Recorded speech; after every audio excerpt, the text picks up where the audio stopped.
When you're lonely, it's hard to find anything around you that can make you feel better.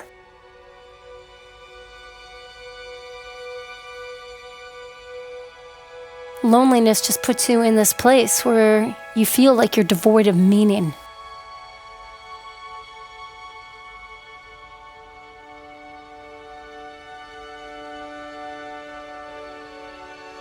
Humans are meant to be together.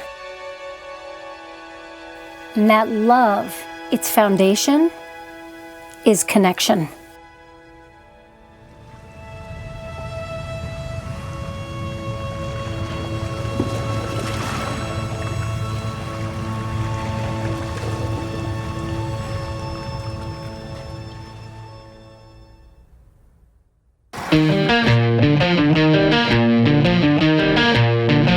I was a total pusher. Wake up at 5:30 in the morning and I'd bike 40 miles before breakfast. I had my own video production company. There were times where we'd go out and we would shoot 5 interviews a day in 5 different locations, take a shower, go out on a date, drink a bottle of wine, and do it 6 days in a row. There was a constant push. That's how I lived my life. When my talk show started, that's when a transition happened in America. People said, I want my voice to be heard. I wanted to do a show that gave voices to people who normally weren't heard. And the Emmy Award goes to Montel Williams, The Montel Williams Show. Graphic design, art direction, Donna Karan, Estee Lauder. My work was on the inside front pages of top fashion magazines. I traveled all over the world. That was something that I really fell in love with. I wanted to play drums in a rock band since I was probably about 12 years old. Met those guys when I was in college, bought a van, we started doing shows around the Northeast. We ended up on Capitol Records. You're doing it every single night for 7 months out of the year. It's like you're gonna get good, and it's family. I just felt like the world was my oyster. The patient with multiple sclerosis staggers down a long road, weaving between despair on the one side and hope on the other. The doctor who must guide this patient is faced with a disorder in which the diagnosis is a gamble of odds and probabilities. Ha! Cue the bad music! Imagine going back to 1946, getting diagnosed with MS. In fairness, at that point, there was no help. It's not going to work out for you. There's nothing we can do. Go home, put your affairs in order, and just be prepared to, at some point, pass away from this disease. Your body gets confused and attacks your spinal cord. The doctor said to me almost like, you need to go home and die. The biggest struggle is just the emotional side of it. I didn't know how long I had to live. Certainly what makes MS so warped is that you don't know what's going to happen to you. Boy, if I could make a bargain, I can live like this. We just can't imagine what our lives are going to be like in the future. It's a monstrous realization. Force is greater than you within your own body. It's heavy. I'm scared because of my daughter. I want to be there for her. You keep hoping she'll get better, but lately I've kind of been losing hope. My worst fear up until now has come true. Who could believe this athletic, creative person could have MS? I'll never forget that loss of control and also not knowing when it's going to be over. The fear of the unknown ends up being a lot scarier than the known.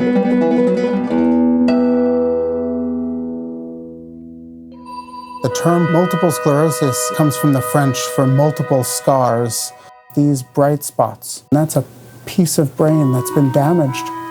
And anytime something is scarred and damaged, it doesn't quite work as well as it used to. MS is as different as people are different. I had had crushing fatigue for a while, and I had numbness and tingling in my hands.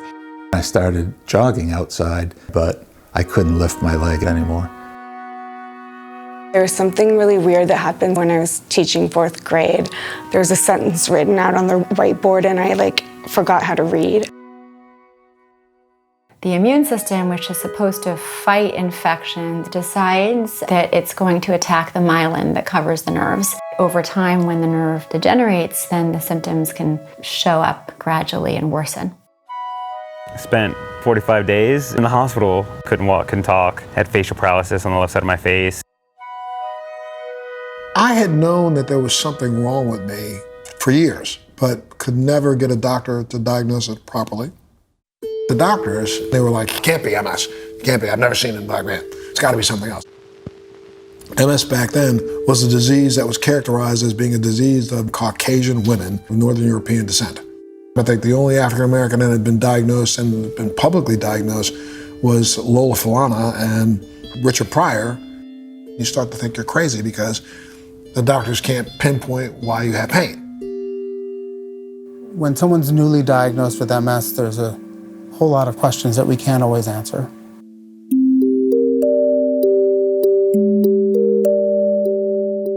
It's new. This is now my second time meeting with Dr. Beauvais. I don't even know that it's sunk in yet. At the start of the diagnosis, it's so critical to acknowledge how upsetting and stressful it is.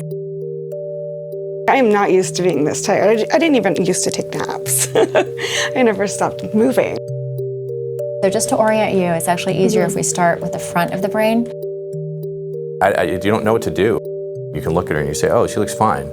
But that's not really what's going on. We're looking for those white spots, okay, that are like here. Mm-hmm. That one's a little subtle. Mm-hmm. How do I explain this to my kids? The 5-year-old, one time she overheard something about like spots on my brain. It's easier for her to think like, oh yeah, mommy's eye's not working. Like the doctors are gonna figure out what's wrong with you, mommy, and you're gonna get better. But it's like, how do you explain that maybe I will, maybe I won't? The doctor said, Pete, you got MS. Go to an emergency right now. You're gonna be in for a week. I was like, doctor, you gotta be kidding me. I have a gig tonight. I couldn't feel my hand, man. I felt like I had a ham for a hand. Which I hit a cymbal and like missed it completely.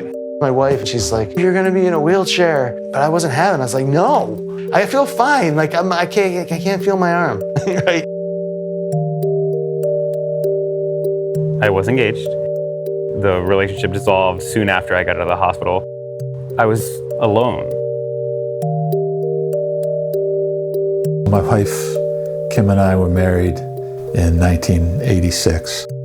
The divorce rate is higher for people with MS, so I know that I'm fortunate that she's the type of person that stayed with me. I was always a very active person, and I was in the Coast Guard Reserves for 5 years. So many times I feel utterly helpless. You know, it's tiring just being in the hospital all the time. I don't get too angry about it anymore. I get very sad. I'm just disappointed how things turned out. If I had known all this was going to happen, I would have done other things with my life. People hear you have MS and they immediately go to the darkest place possible.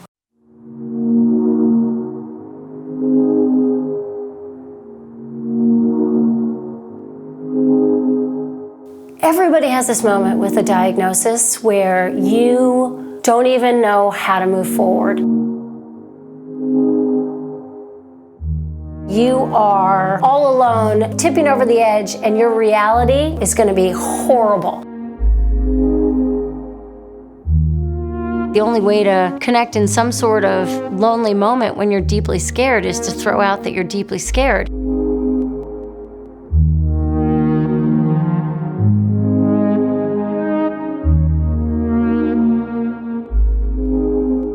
Sharing stories, it is a first step to healing. And the medical community is beginning to understand the power of that too.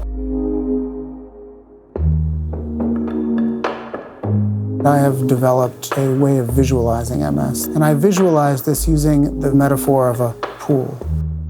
I view the nervous system as this pool of reserve, and there's the hemispheres, the brainstem, and the shallow end of the pool, the spinal cord and the optic nerve. The cerebral hemispheres of the brain have so much capacity to rewire and compensate. But the simpler areas of the nervous system, like the spinal cord, that tube of wires, there's not a lot of room there to work around. Some lesions, for instance those in the shallow end, are more likely to cross the threshold and cause symptoms that we can see, whereas lesions that are in the deep end might hide below the threshold and not cause something that we know about. There are profound good days and bad days with multiple sclerosis, where sometimes the tank is empty and sometimes the tank is more full. What is incredible about the brain is that it compensates so beautifully for this kind of damage. What can the person with MS do to fill the tank and keep the brain stimulated in the face of this disease? What we're seeing today is a complete shift for what it means to live with the disease. You have a lot of treatment options, but that doesn't underestimate the one thing that can't be prescribed, which is that connection to a person.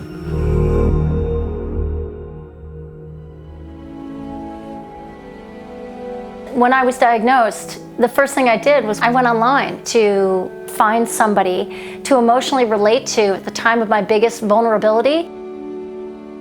Over time, I've met a group of people who were sad, scared, were vulnerable, that had real problems, yet here they are persevering and connecting.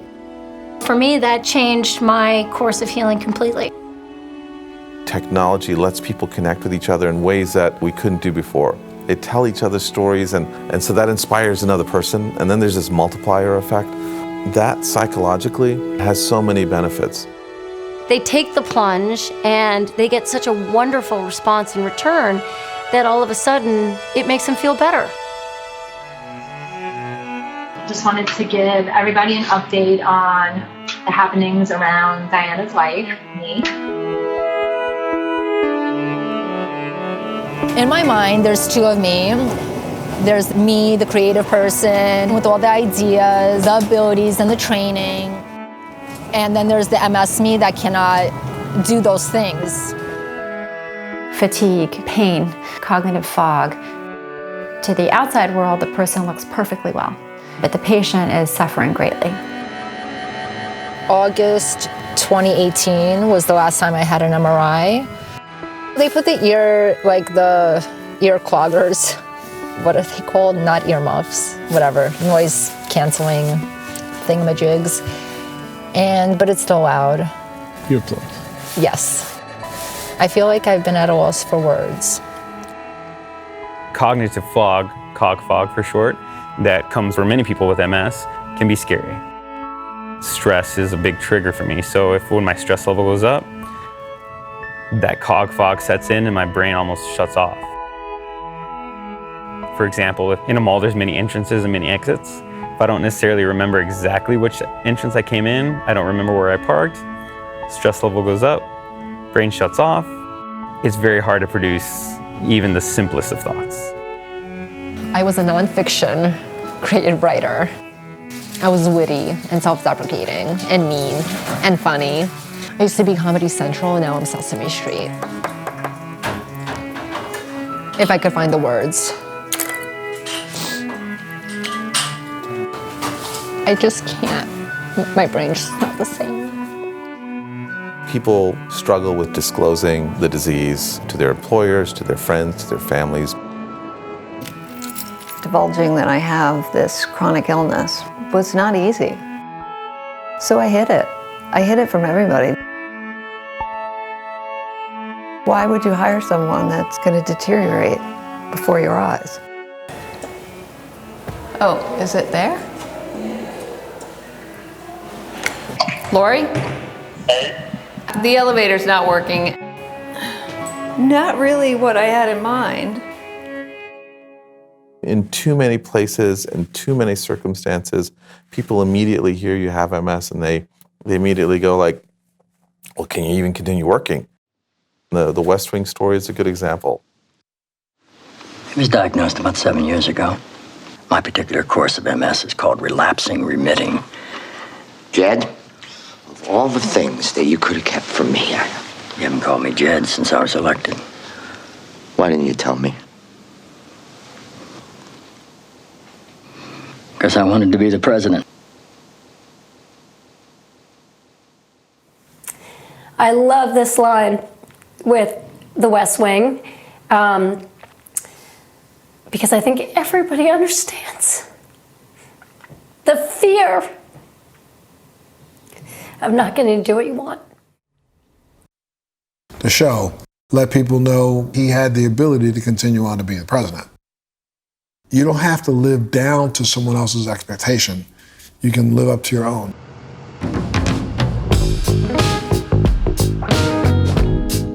Neurology is almost an existential field.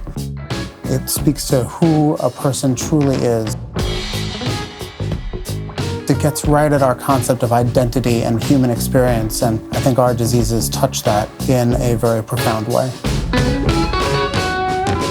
Part of being a good doctor is being a little bit of a journalist. You're trying to really understand deep things, how they feel and perceive and see and speak and think. The pattern of symptoms, it's different in everybody. Where those individual lesions land really drives the symptoms that a person has. This is a very characteristic MRI scan for someone who's had MS for a long time. And in fact, this MRI scan is Elizabeth Jones's MRI. When you stop having relapses and you can tell that your balance is off and things are going steadily downhill, that it's most likely secondary progressive. Those are the signs. So that's happening. As a matter of fact, just yesterday, I almost fell about 5 times, just standing and, teetering. I always have to tell people I'm not drunk, that it's MS. My mentor, Fred Lublin, had created the categories of MS, what we call relapsing remitting MS, which is when there's these episodes that recover, and secondary progressive MS, which starts with relapses but then gives way to this gradual worsening of disability, and then primary progressive MS, which is the sort of smallest type of MS, but a type that concerns us a lot, where patients will develop gradual disability and never have a relapse.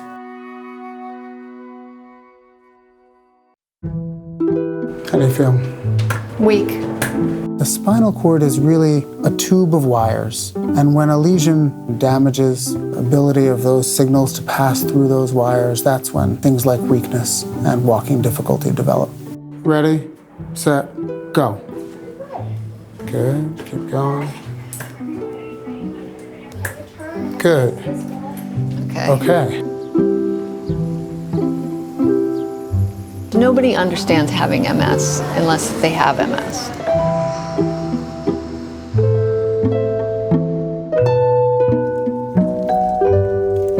I found different ways to physically use my body. It's great to ride a horse. It's helped with my strength and my balance.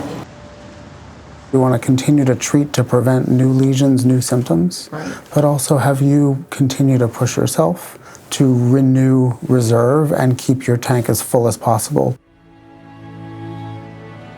I think when people retreat from the world, the brain suffers.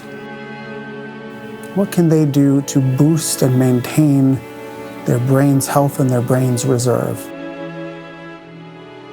The mental health challenges can really feel overwhelming at times, and that's where the people connection is so important. Staying connected is huge. Social engagement, cognitive engagement, positive mood, not letting the disease cause someone to become isolated. Those are things that help the brain to form connections and help to keep the tank full. I think we can only see certain things on an MRI scan, for instance. You can see the spots. You can't see how someone processes that, and you can't see their attitude and their motivation and their spirit.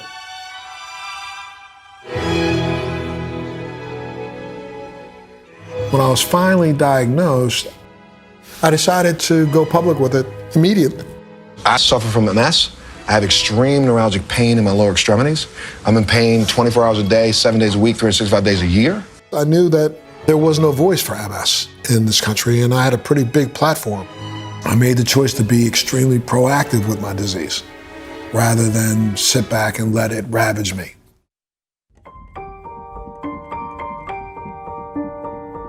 The first neurologist I saw, I asked her, what can I do? You know, what can I do to help?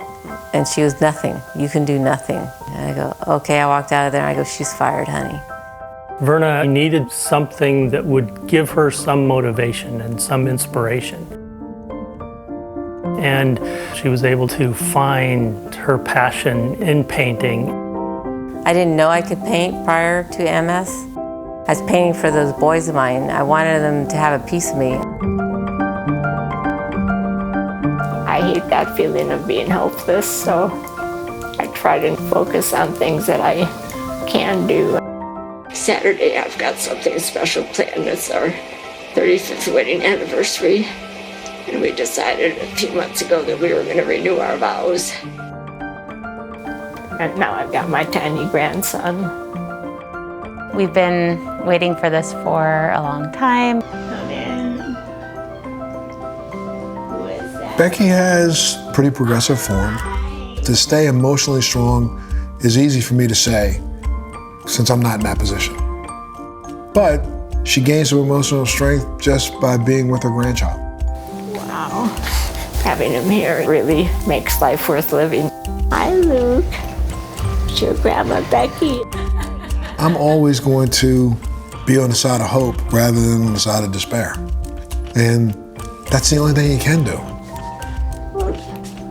You're okay, I've got you, Luke, and I'm not letting go.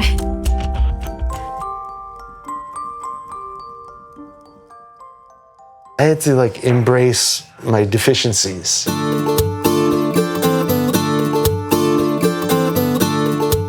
So I can't play like I did before. I just learned how to play a little bit smarter, a little slower, a little groovier. And I think overall it kind of helped my playing. I'm doing what I love, you know, and I'm not letting MS stop me. Alexa, lock the back door. Technology is my best friend. And I happen to be an engineer, so I'm able to utilize the technology better than a lot of folks in my situation. My wife said, I'm doing a piece in school about inclusiveness, and could you come in and talk to kids about disability? It's exhilarating.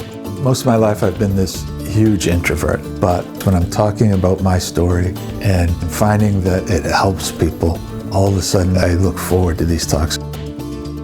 So here's some ways that we're alike. You folks smile and I smile. You like to hang out with your friends, so do I. You don't like to be excluded.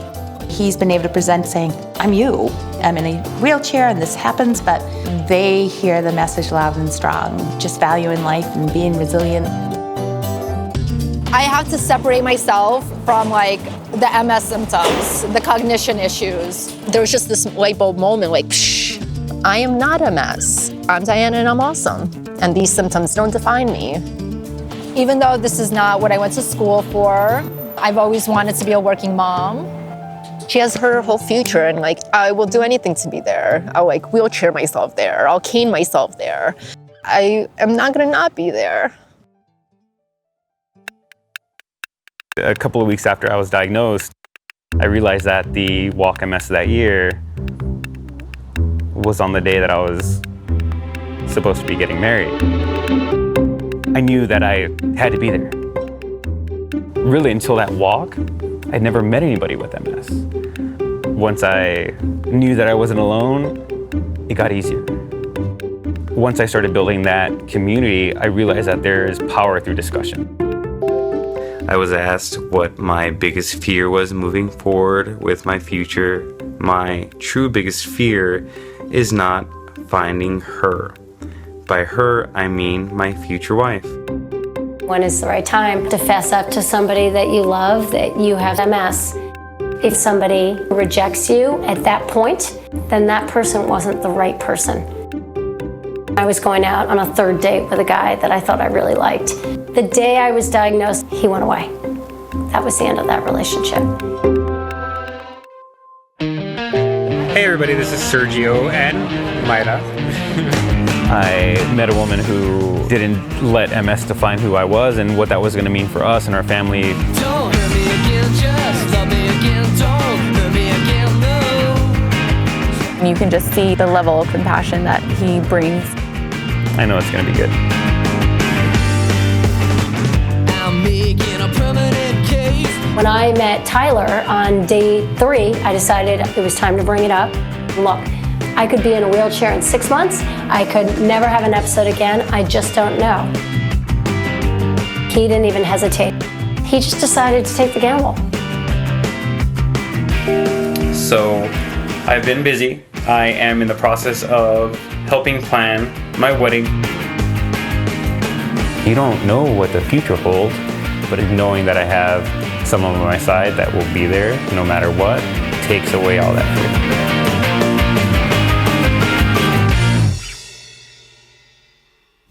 fear. To withdraw and suffer alone is probably one of the most painful human experiences there is.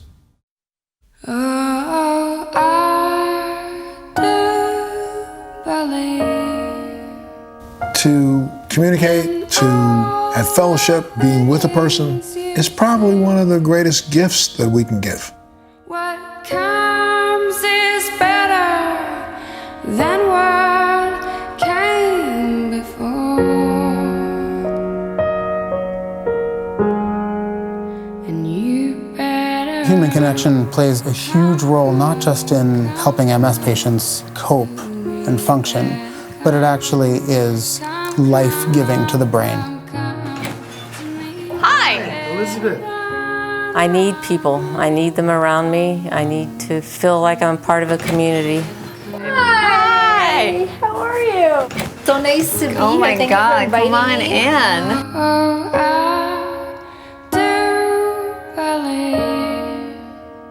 I've got this network of friends and associates all around the world now. We discuss MS issues, disability issues. Feels good to have somebody on my side.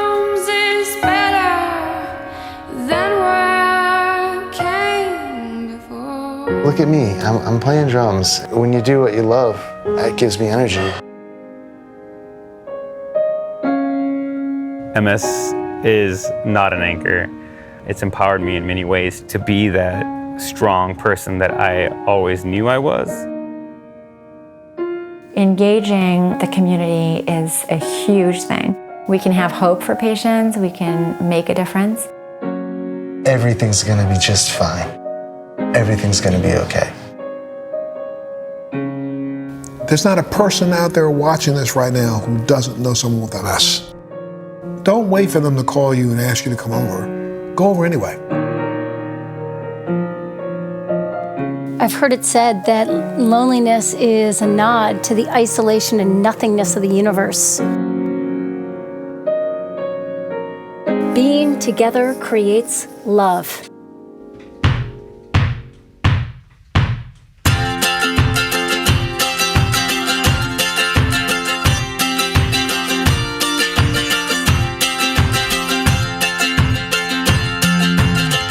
Everybody gonna dance tonight. Everybody gonna feel alright. Everybody gonna dance around tonight. Oh, you got me. You got me. Everybody gonna dance around. Everybody gonna hit the ground. Everybody gonna dance around tonight. Yeah, everybody gonna jump and shout. Everybody's gonna sing it out. Everybody's gonna dance around tonight. Well, you can come on to my place if you want to. You can do anything you wanna do.